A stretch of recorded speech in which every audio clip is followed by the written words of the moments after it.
Hey everybody, JB back with you once more, and welcome to Let's Play JBLP1. We're on level 124, called Crate Packing. And I'll just go ahead and straight up admit it, this level is a ripoff. It's based on, and even named after, an escape level of the same name. And it's a sardine can level. It actually got redesigned, I think, between JL1 and this set, where the second room was completely rebuilt. And the trick to this is you got to figure out here that you can't put a block here because if you push it down, you're creating a deadlock by doing that. So instead, you got to position everything here to account for that and not block up that entrance there. This first room, if you take that into account, is fairly simple, I think. It's more the second room that's the tricky one.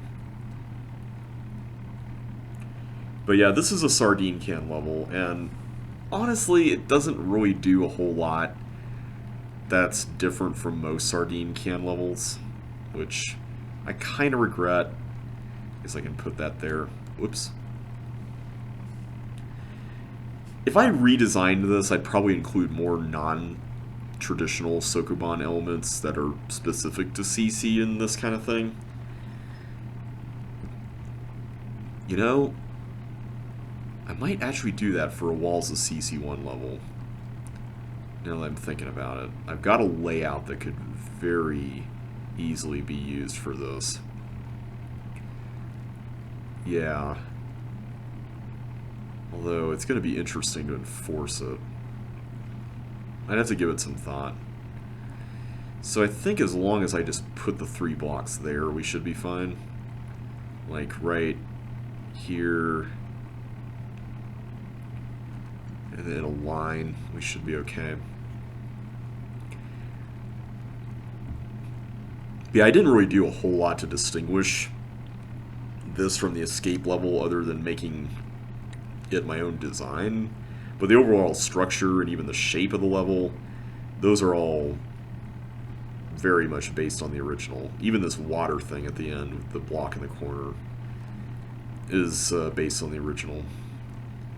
So I'm going to have to be very careful with the second room, because I remember this originally could hold one more block, and then I redesigned it to be a lot more restrictive. So let's see what we got here.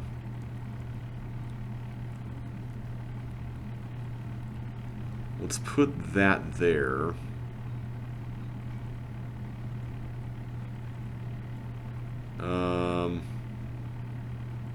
I'll leave it like that for now. I'm not going to rock the boat too much. So yeah, this is an okay level. It's not one that I've really... I don't think it's aged very well. But I like what I was going for, and I feel like it was one of the earliest Sokobans I made that was not just a pure Sokoban, so I think it holds a special place in my heart just for that reason, even if it's not the best at what it does. Also, I just realized, can I get... Uh-oh. Can I get a block here? Well, I guess if I put one there, I can't really put one where this one is, can I? So that might just be a moot point altogether. So let's just leave it like that. Then we can go do this.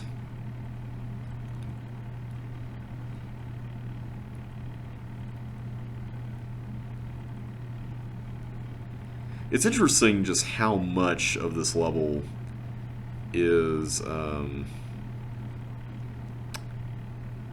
much of this room you can't actually push blocks into.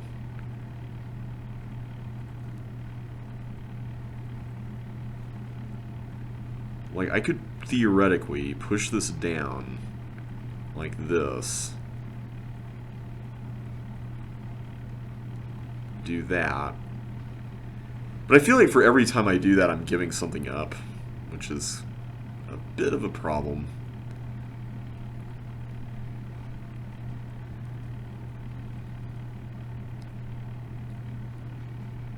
Yeah, I'm going to have to figure this out again. I forgot how to do this. I definitely remember this being pretty tricky.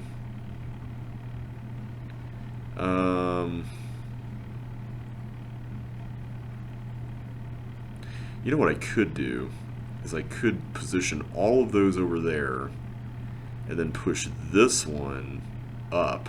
Although if I did do that, I would just be blocking that, wouldn't I? So maybe that's not a good idea.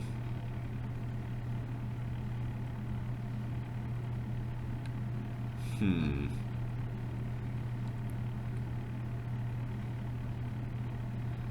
not really seeing... Wait a minute. I have an idea. What if we did push it up, but we pushed this left? That might be the play. So that way I can get that in there.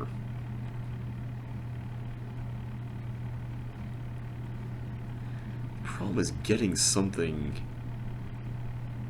I could do that. I'd really like to slide more blocks into this whole mess here. Yeah, I could do something like this. Although, did that really accomplish anything? I'm not sure that that did anything. Alright, so here's what I'm going to try to do next. I'm going to try to work on getting a line of blocks on that left side. My only worry with that is that I effectively close off some potential paths over here on the right side. And I would also need to get 2 more blocks in here as well, which it's kind of its own challenge at this point. So, yeah.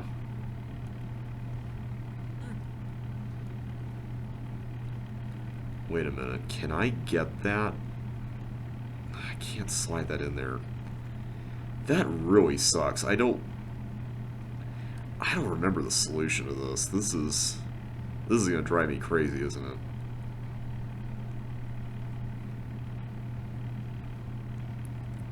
I really want to get a block in the middle here, but I feel like for everything I try like this, I'm just trading off something. And that's really frustrating. Like, I don't really care for that. So I could do that, and then I could do this. Maybe this is the method. I just need to do something like this, and then go down here. So that takes care of one of these. Oh, you know what I could do? I could position the last block here. Yeah, I think we've got our answer. So, I think I got the tricky part done.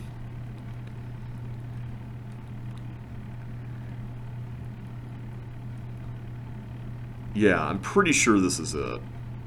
Because we got a clear path to the red button, and that should be enough. So, now comes the fun tedium at the very end of the level, so we'll just go ahead and do this part next.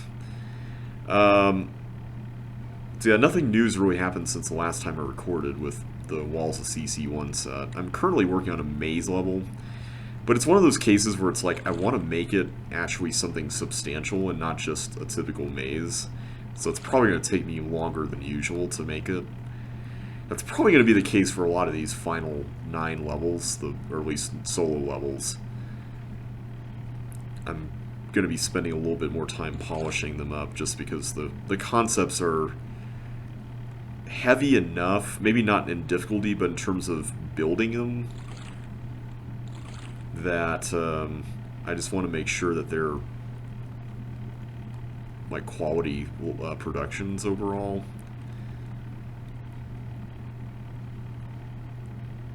Oh, I didn't realize that there was a... So I've got 6. Okay, that is enough. Just want to make sure. I wanted to make sure I didn't like do anything weird with that top one, but I was like, I don't think I had an option there. Yeah, this little turnaround at the very end, I kind of like this. This is a nice little area. It certainly is meant to be a little bit more than just the typical, you know, long path that you take at the end of a level kind of ending. So I like it for that reason. Or not ending, but like block path thing. Anyway, yeah, not much else has been going on. Just work for the most part. I'm heavily considering, after I'm done with the Let's Plays I've got going on right now, just taking a break, just because real life has been so busy lately that this has been eating up so much of my free time, just because I have so much less of it now.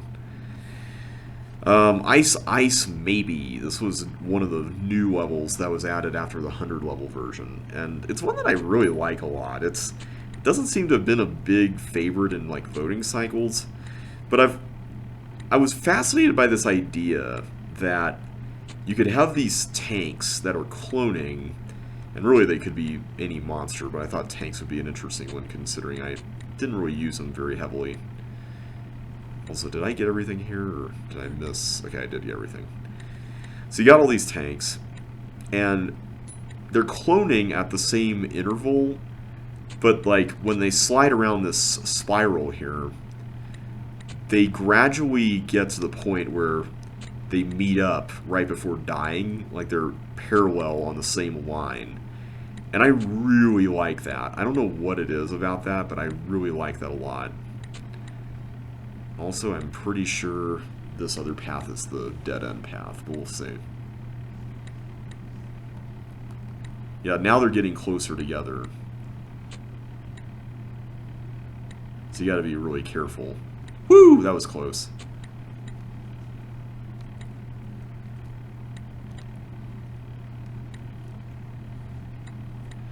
Alright, so we got all the chips, so now it's just a matter of going to the exit. In order to do that, now you gotta dodge all the tanks. And so all these spots with chips are now spots where you can wait for the tanks here, at least initially. But as you'll see as time goes on, it's going to become a little bit more challenging as the spacing grows more distant. But as long as you remember that the outer one comes first, it's actually not that hard, which I think is pretty cool.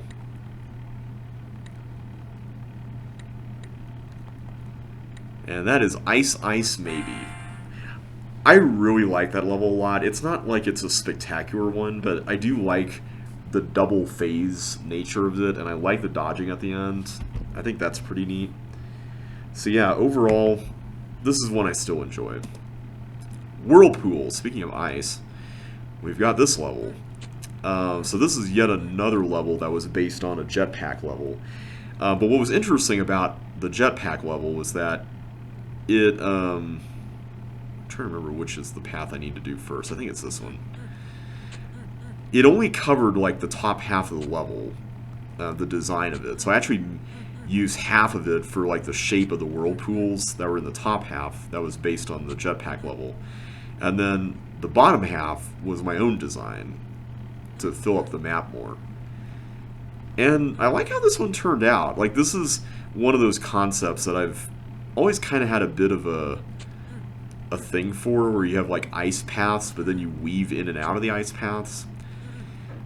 And long ago I made a level, I think I released it in John L2, but it was a level where you had like this icy river, and I think I even called it Icy River, if I remember correctly. Okay, this is definitely the end, so I will save this for later. So yeah, this Icy River level, you went on this long path, but then the rest of the level is just like little puzzles and stuff that you encounter in between crisscrosses of that long path. I don't know why, but I really enjoyed that idea, and I wanted to do it in a slightly less like puzzle-filled way and more of like a mazy way. Although now that I'm thinking about it, I kind of want to do the puzzle thing again. I'm running out of ideas for Walls of CC1 now that I'm getting down to 9 levels, and I have a pretty good idea of what I'm going to do for all of them. Although there's a couple of them that I'm wavering on a bit, I have to admit. It's all going to depend on if I can pull off what I'm thinking I'm going to do for these 2 levels. But we'll see. But yeah, if what I'm thinking of doing doesn't work, this whole Ice River puzzle concept redo idea might be my next best thing. I'll have to give it some thought for sure.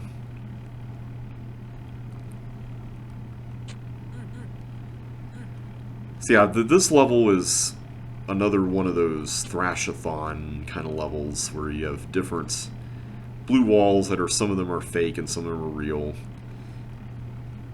I like it. I like the way it turned out. This is one of those mazes that I was really proud of, even if the shape of the ice slides up here wasn't entirely original. I think the blue wall maze idea in the midst of all that was cool. I've always had this, like more recently especially, which I guess sort of betrays the meaning of the word always.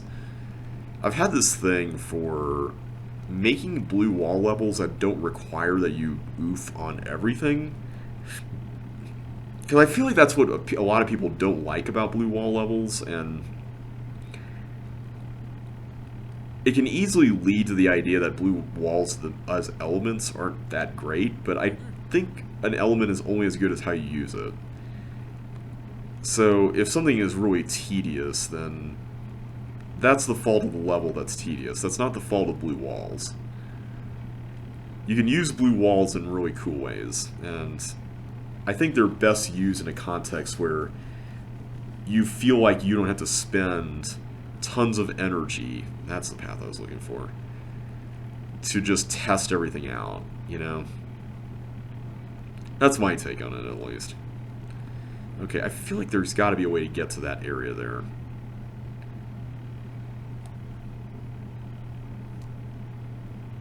Oh, I went through the ending path. Oh well. Let's go back.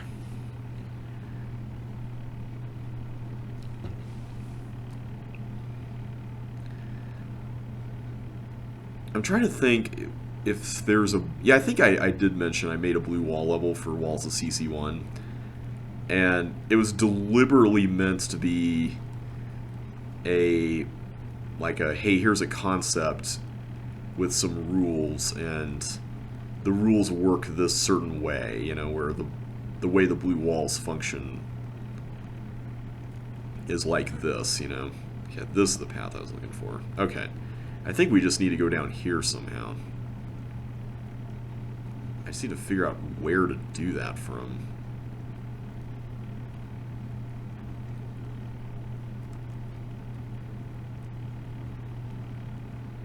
Did I just... I think it's just a matter of picking the right path here. We didn't go here, did we? No, this is it. Yeah. Okay, this is what I was looking for. That's what I was worried about. I was worried that I would pick the wrong path at the very start. That's another one of those things that I've been trying to be a little bit more open about lately, is making more loops in mazes.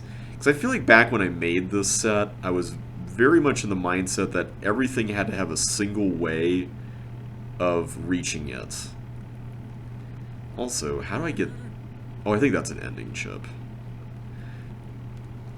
But now I'm starting to realize that that's not always the best option. Like, sometimes you really just want to make something that's more friendly than...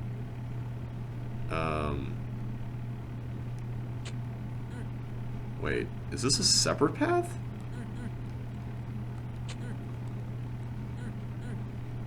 I think this is a separate path.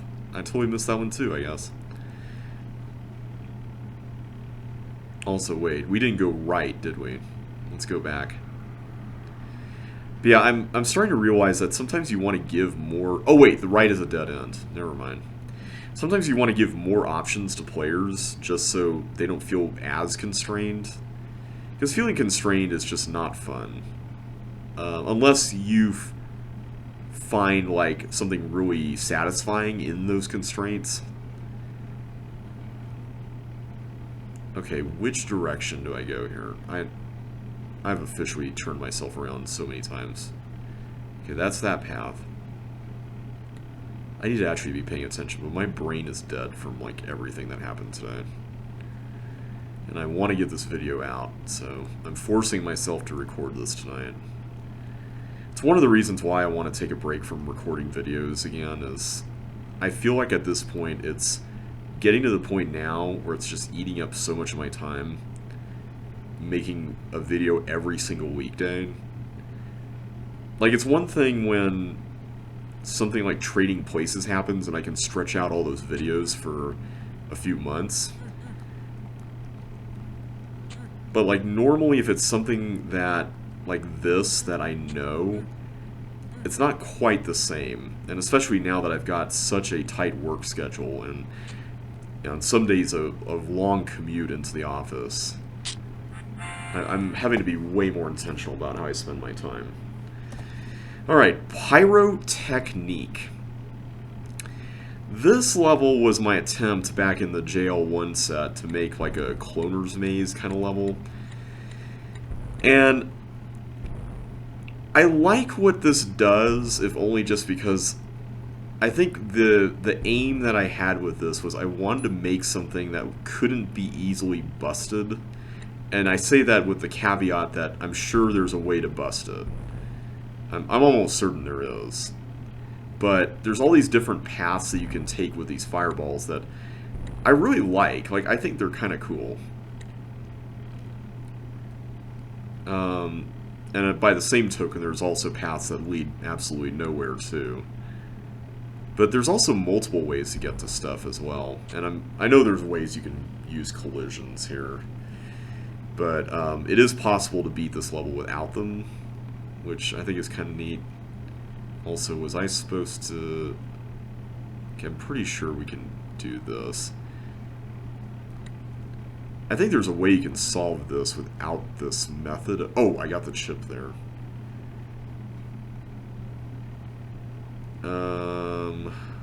Now I'm not sure. Maybe you can't solve it that way. So let's do that, and then this would go up and... Okay, yeah, there's another alternate method. You could get the bomb blown up that way. I need to get that one destroyed, so let's do that next. I don't think we've screwed this yet, but we'll see.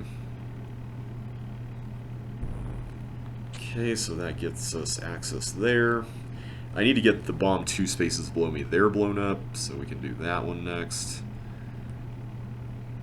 Okay, let me just look here at what else we've got.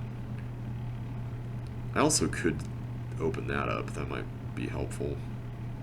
So I could do 3 more fireballs here. Actually, I think I might be able to do 4. Oh no, that's just another one that goes there. Okay, I'm not going to open that up yet. That's... Oh, this is the way you get that other bomb blown up. I see. So, you're supposed to get stuff through this door and out over here, and then around this way. I gotcha. So we'll do that next. But first I want to make sure that A, that bomb is blown up, and I just realized we need to make sure not to get that chip. So we're going to have to get a few more using the quote-unquote original path up through here.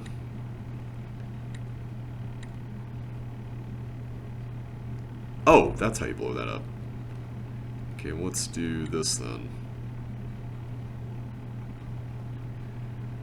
I need to make sure this is done before committing to that blue door thing. So yeah, the block is used on that bomb there, since that's impossible. I think it's impossible to get with a fireball. I could be wrong. But yeah, I like how this is on an island, so it reduces the chances of, like, Cloner's Maze style busts happening. I'm sure there's ways to significantly shave off time on this. Did I hit the tank button yet? I don't know if I did. I did not. Okay. Let me make sure I did that first. That's the one thing we have not yet solved. How to hit that tank button.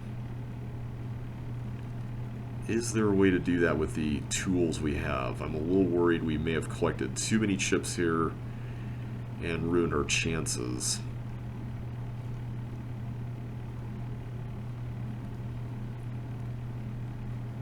Yeah, I don't know.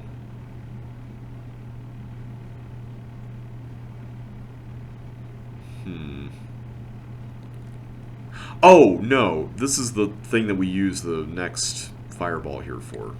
I forgot. That's right. That's where I was headed with all this, and I completely got sidetracked.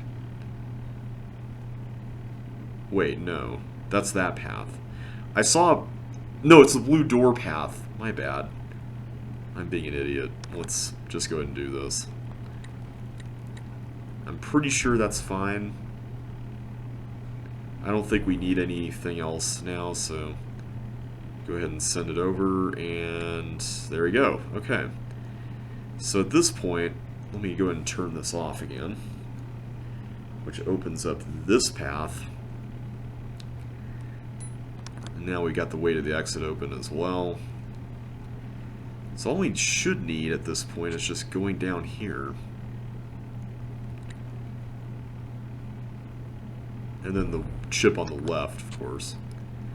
So yeah, this is a level that, while the concept may not be anything spectacular, I do like the implementation here. I feel like it's open-ended enough, but also it's got some brain-teasery stuff in it.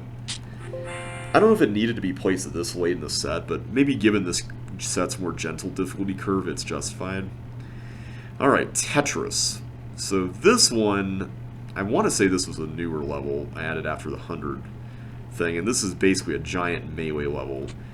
There's two halves to this. One of them has teeth and the other has walkers. There's a toggle door kind of turnstile mechanism that controls them being released with your button presses, and you only get a limited number of button presses, so that also enforces it. I will say, just from CCLP5 testing, because I did submit this for some reason, I will say that this is harder in links. I think that's all the chips. I'll go ahead and go over here. What I really liked about this, and while this is not one of my favorites now, I still think this is kind of neat, is that you can actually see where all the chips are before releasing any monsters, which I think that's kind of a nice feature. I get that walkers are not going to be people's favorite things, but I was kind of in that phase when I was more open to making melee stuff, especially when Rock was more active in the community, and I kind of want to make more levels that he could enjoy. So that was Tetris. It's certainly not as puzzly as the actual Tetris game, but I do like how the Tetris pieces were used and all the chips were in non-Tetris pieces, so it is what it is. Okay, Hurricane Melinda. Can you escape the docks, guide a refugee to safety, and stop the panic before your big date at the movies? I don't know, let's find out. So yeah, this was entered as a crate competition entry in a CC Zone competition about natural disasters, I want to say. And I completely botched that. I want to say this did okay in CCLP4 voting. I don't remember the exact ranking, but I want to say it did alright. So you kind of have to deduce where to take everything here. This part, or maybe the part after it, I forget, but is kind of a little tricky. You have to be pretty careful with this, and I want to say you go this way instead of pushing that down, so that way you can go this way. And now you can get flippers! Yay! So it's actually impossible to broach any of this stuff here, and you can't touch the border, which I thought was kind of cool. But it also means you can't use blocks from there. So basically there's a bunch of little challenges here. So this one right here involves getting a teeth to that toggle, or that trap button. I think this is the guide a refugee to safety part. But I need a red key to actually make this work, so let's work on that. This part here was directly inspired by Tyler's Xenocide level. And you have to get this glider to go onto the... oh, man, I missed that. onto that slide. And then stop this from pushing that, and then hook this teeth around over here again. And the whole point, the reason why you're trying to do this is to prevent this from constantly cloning and spitting out, or it will constantly clone, but it won't spit out fireballs whenever you close this up. So now we can just slip right in here, grab the red key.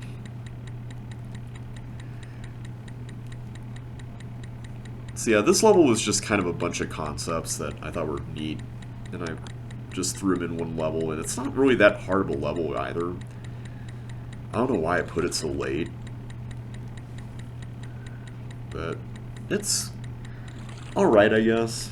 I know I keep saying that about a lot of levels, but I feel like the more you design levels, the more you kind of realize, okay, here's what I could have done differently with this thing, you know?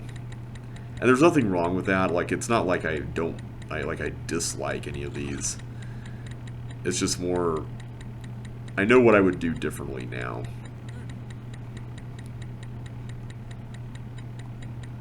Oh, I just realized there's a space below that.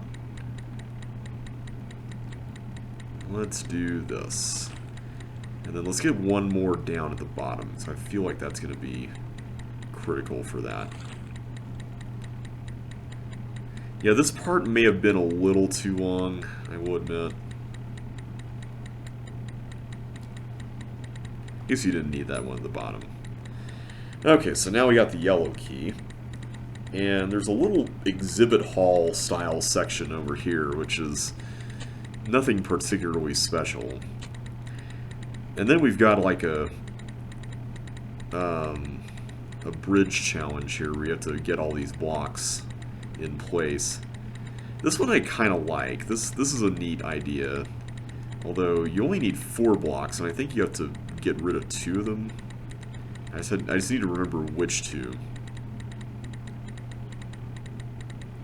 I suspect it's this stuff here on the left side.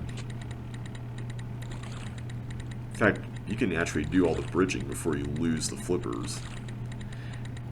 I like the idea that you just gain these flippers right back here. That's kind of funny. Alright. So yeah, if I remade this one, I probably would introduce slightly more interesting challenges here. And I like how at the very end, Chip goes on a date with a teeth monster, which is kind of odd. I also made this area here where it's like, there's a screen with a movie playing, and there's these 2 teeth monsters kissing each other, and you and your teeth monster date are watching the kissing directly with them in your line of sight. I thought way too hard about this, I'll admit it. Alright, Mr. Chip's Wild Ride. That's a title that I was very excited about using when I made this. And I think, if I'm not mistaken, this is another level that I made as part of the 149 level version. And I want to say that this was based on a level. Like, this idea came from another level, and I wanted to make my own version of it, which I feel like that's a lot of these levels in this set. But this one, it's mainly a force floor sidestepping kind of thing, and it's not even a very strict one at that. It's mainly just making sure that you're in the right place to get to the places you need to go. And there's even branches to this force floor path, which is kind of nice. You can hop on over here, and I totally died again. Because why not? Alright, let's go get some chips without dying, hopefully, because dying is not good for your health. It is very bad. And I keep slipping into things. I feel like Chip reaches areas before my brain realizes that he's there.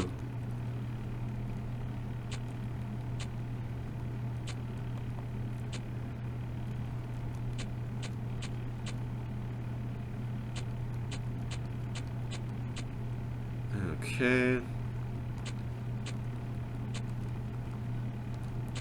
There we go. Let's avoid dying there. Okay. I'm trying to be careful here.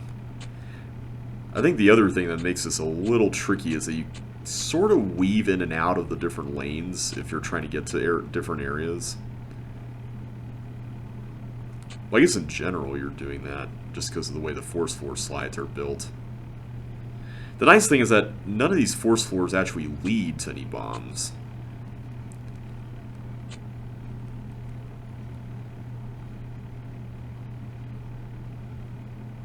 Okay, I'm going to stay here so I can get to these. Let me stay on this.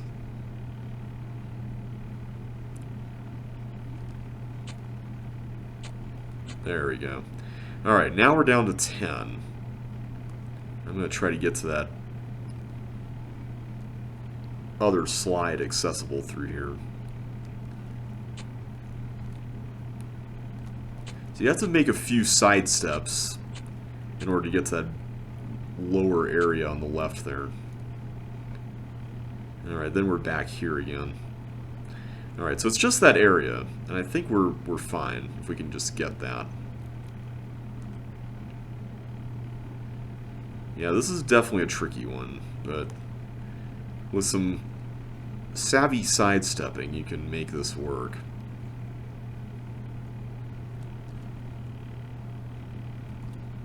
There we go.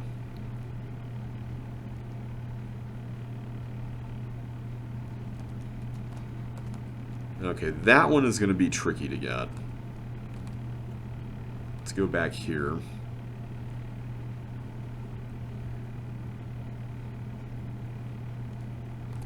Woo! Okay, yeah, that's definitely one of the toughest ones because the sidestepping window is very specific on that. Let's go up here, get that. Alright, so now we've got everything. There we go. Mr. Chip's Wild Ride has been conquered. Alright, I think next time I'm going to just start with this one here. Just because this one it's not a super long level, but it is a bit of a challenging one to unravel. But we'll take on Skydiver's Maze in the next video. I need to head to sleep, and I'm sorry if this video is a little shorter, but I think we made some good progress tonight. I'll do the Josh thing here and do a recap. 1, 2, 3, 4, 5, 6, 7. 7 levels laid into the set. That's not too bad. So yeah, next time we will take on Skydiver's Maze. So until then, take care, and I will see you next time.